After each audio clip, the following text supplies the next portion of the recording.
What's going on, guys? I'm coming at you with a slightly different style video. Today we're going to cover a question that frustrated me for a long time. It frustrates a lot of my clients, and it's something that at first is pretty challenging to figure out what's the best way to do it.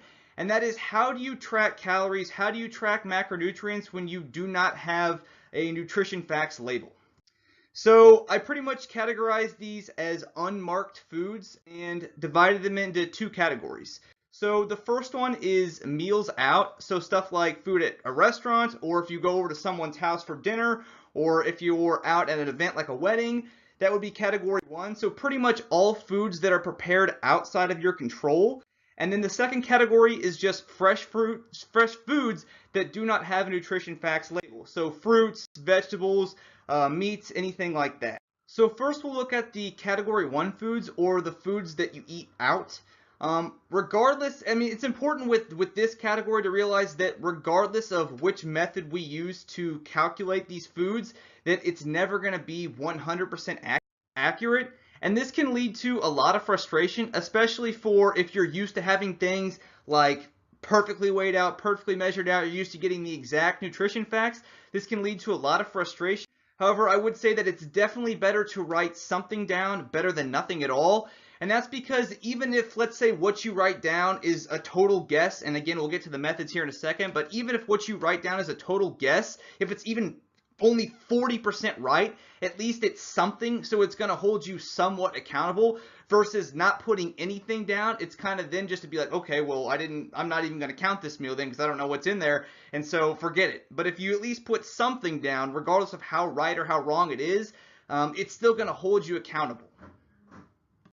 So the methods for category one foods would be, the best would be a combination of both your personal experience as well as one of the methods below. So the first thing is, does the place you're eating, does the restaurant, does it have nutritional information available either on the menu? Is there a separate brochure for it, or can you look it up online? If there's not, then is there another restaurant that has a similar item? So like, let's say you're eating at a restaurant and it looks like a very similar salad to what you get at like Applebee's or Chili's or somewhere where you know the nutrition facts are online. If they look pretty similar, then you can always go to the other restaurant's website that does have the nutrition facts and at least use that as a guide combined with your own personal experience to help you give it some sort of an estimate. Another one is calorie tracking apps, so stuff like MyFitnessPal or My Macros. These can be hit or miss because a lot of the data that's in these is user inputted. So depending on how good the user is at inputting data and how good they are at estimating stuff, the information can be either really good or really bad.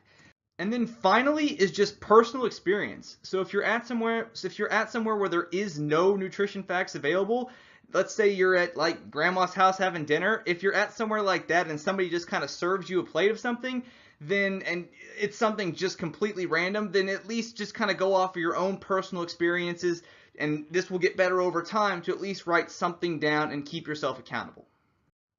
And then category two would be moving to fresh foods.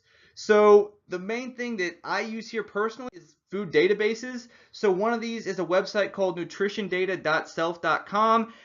They actually source their nutrition facts, at least most of their nutritional information, from the USDA.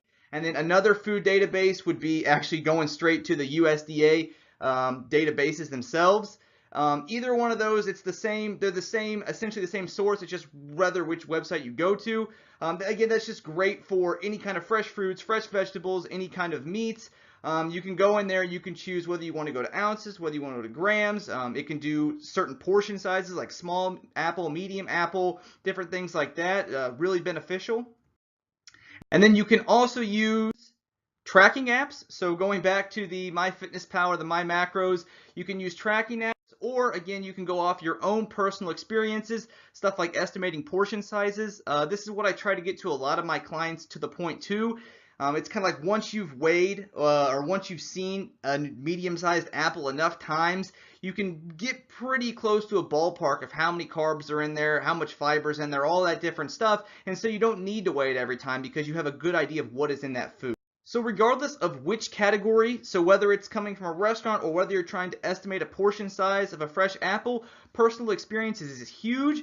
And so it just is something that over time you get better and better and better at. And it's like any skill. It's like learning a language, learning the language of food. And it's just over time you start to accumulate this own database in your mind, and you just get better and better and faster at estimating more accurate portion sizes. I hope you guys enjoyed the video. If you did, subscribe for further content, and I'll see you in the next one.